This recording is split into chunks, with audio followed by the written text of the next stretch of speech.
Les références aux anciens véhicules volants indiens proviennent d'anciennes sources indiennes, beaucoup sont les anciennes épopées indiennes bien connues, et il y en a littéralement des centaines. La plupart d'entre eux n'ont même pas encore été traduits en anglais à partir de l'ancien sanskrit.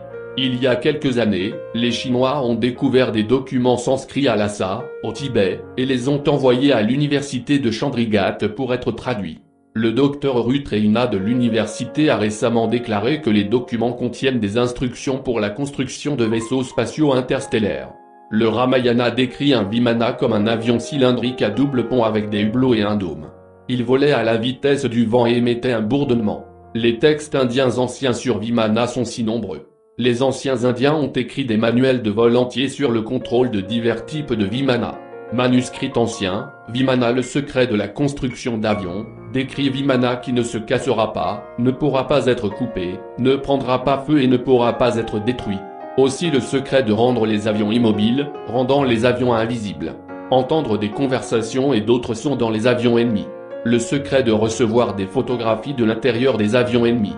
Le secret de s'assurer de la direction de l'approche des avions ennemis. Le secret pour faire perdre connaissance aux passagers des avions ennemis. Le secret de la destruction des avions ennemis. Le pilote est celui qui connaît les secrets. Bodhananda, les scientifiques disent qu'il y a 32 secrets du fonctionnement du Vimana. Un pilote doit se familiariser complètement avec eux avant qu'il puisse être jugé compétent pour piloter l'avion. Il doit connaître la structure de l'avion, connaître les moyens de son décollage et de son ascension vers le ciel, savoir le piloter et l'arrêter si nécessaire, le manœuvrer et lui faire accomplir des exploits spectaculaires dans le ciel sans s'écraser. Ces secrets sont donnés dans Rahashya Lahari et d'autres œuvres de Lala et d'autres maîtres, sont décrits ainsi. Le pilote aurait dû avoir une formation en Mantrika et Tantrika, Kritaka et Antaralaka, Gouda ou caché, Drishya et Adrishya ou vue et invisible, Paroksha et Aparoksha, contraction et expansion, changement de forme, apparence effrayante, apparence agréable, devenir lumineux ou enveloppé de ténèbres, déluge ou pralaya, Vimukha, Tara, étourdir par l'orage vacarme, sauter, se déplacer en zigzag comme un serpent, Chatapala, faire face à tous les côtés, entendre des sons lointains, prendre des photos, connaître la manœuvre ennemie, connaître la direction de l'approche ennemie, Stabdaka ou paralyser, Ekarshana ou exercer une attraction magnétique. Les grands scientifiques indiens rois qui étaient censés cataloguer les nombreuses sciences. Ashoka a gardé leur travail secret parce qu'il craignait que la science avancée cataloguée par ces hommes, puisée dans d'anciennes sources indiennes, ne soit utilisée à des fins diaboliques de guerre, ce à quoi Ashoka était fermement opposé, ayant été converti au bouddhisme après avoir vaincu une armée rivale. Dans une bataille sanglante. Les 9 inconnus ont écrit un total de 9 livres, probablement un chacun. Le numéro du livre était Les secrets de la gravitation.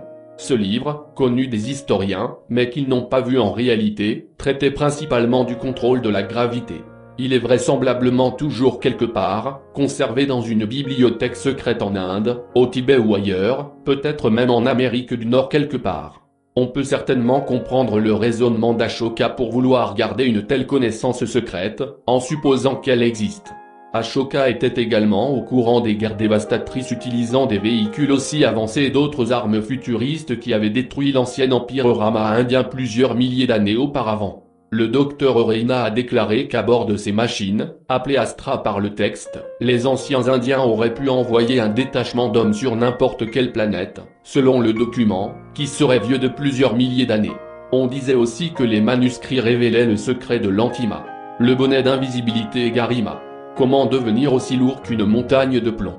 Naturellement, les scientifiques indiens n'ont pas pris les textes très au sérieux, mais sont ensuite devenus plus positifs quant à leur valeur lorsque les Chinois ont annoncé qu'ils incluaient certaines parties des données à étudier dans leur programme spatial.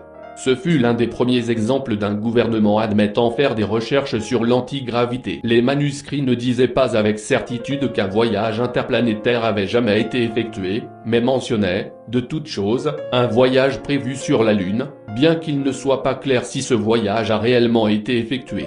Cependant, l'une des grandes épopées indiennes, le Ramayana, contient une histoire très détaillée d'un voyage sur la Lune dans un Vimana, ou Astra, et détaille en fait une bataille sur la Lune avec un As-20, dirigeable, ou Atlante. Ce n'est qu'une petite partie des preuves récentes de la technologie antigravité aérospatiale utilisée par les Indiens. Pour vraiment comprendre la technologie, il faut remonter beaucoup plus loin dans le temps. Le soi-disant empire Rama du nord de l'Inde et du Pakistan s'est développé il y a au moins 15 000 ans sur le sous-continent indien et était une nation de nombreuses grandes villes sophistiquées, dont beaucoup se trouvent encore dans les déserts du Pakistan, du nord et de l'ouest de l'Inde.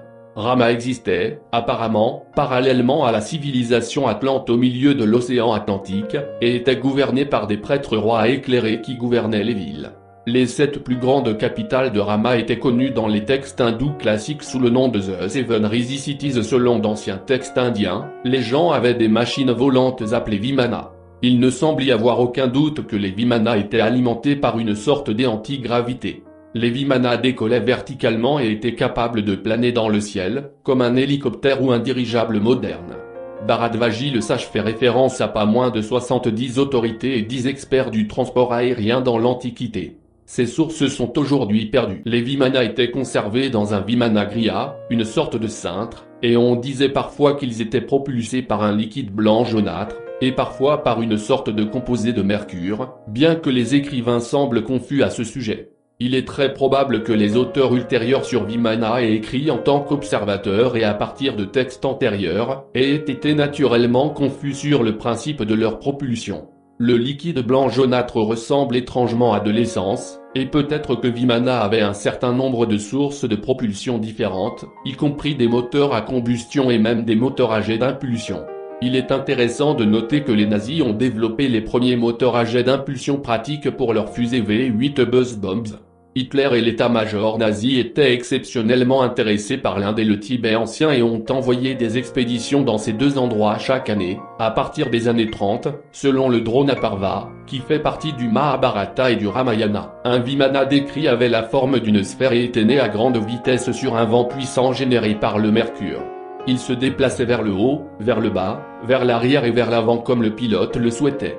Dans une autre source indienne, le Samar, les Vimana étaient des machines en fer, bien tricotées et lisses, avec une charge de mercure qui sortait du dos sous la forme d'une flamme rugissante.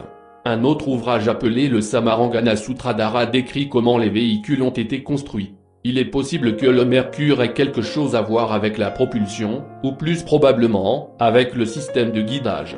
Curieusement, les scientifiques soviétiques ont découvert ce qu'ils appellent des instruments séculaires utilisés dans la navigation de véhicules cosmiques dans des grottes du Turkestan et du désert de Gobi.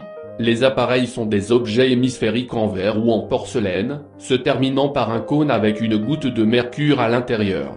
Il est évident que les anciens Indiens ont volé dans ces véhicules, dans toute l'Asie, vraisemblablement jusqu'à l'Atlantide. Et même, apparemment, en Amérique du Sud. Des écrits trouvés à Mohenjo-Daro au Pakistan, présumés être l'une des 7 villes résies de l'empire Rama, et encore non déchiffrés, ont également été retrouvés dans un autre endroit du monde, l'île de Pâques. L'écriture sur l'île de Pâques, appelée écriture Rongo-Rongo, est également non déchiffrée et ressemble étrangement à l'écriture Mohenjo-Daro. L'île de Pâques était-elle une base aérienne pour la route Vimana de l'empire Rama ? Les Védas, d'anciens poèmes hindous, considérés comme les plus anciens de tous les textes indiens, décrivent des Vimanas de formes et de tailles variées, les Aniotra Vimana à 2 moteurs, les éléphants Vimana à plusieurs moteurs, et d'autres types nommés d'après le martin pêcheur, ibis et autres animaux. Malheureusement, Vimana, comme la plupart des découvertes scientifiques, a finalement été utilisé pour la guerre. Les Atlantes ont utilisé leurs machines volantes, Vaixi, un type d'avion similaire, essayer littéralement de subjuguer le monde, semble-t-il, si l'on en croit les textes indiens. Les Atlantes, appelés à ce vin dans les écrits indiens, étaient apparemment encore plus avancés technologiquement que les Indiens, et certainement d'un tempérament plus guerrier.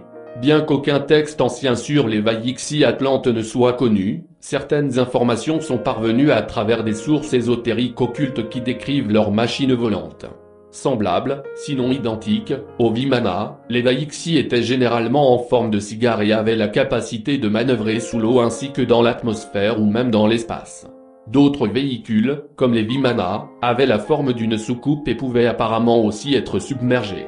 Selon Eklal Kushana, auteur de The Ultimate Frontier, dans un article qu'il a écrit en 1966, les Vaixi ont été développés pour la première fois en Atlantide il y a 20 000 ans, et les plus courants sont en forme de soucoupe de section transversale généralement trapézoïdale avec 3 moteurs hémisphériques. Gousse sur le dessous.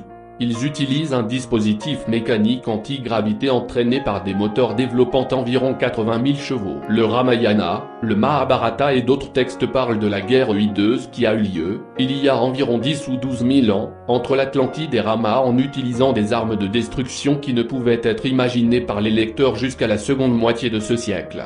L'ancien Mahabharata, l'une des sources sur Vimana, poursuit en racontant l'impressionnante destructivité de la guerre. L'arme était un seul projectile chargé de toute la puissance de l'univers.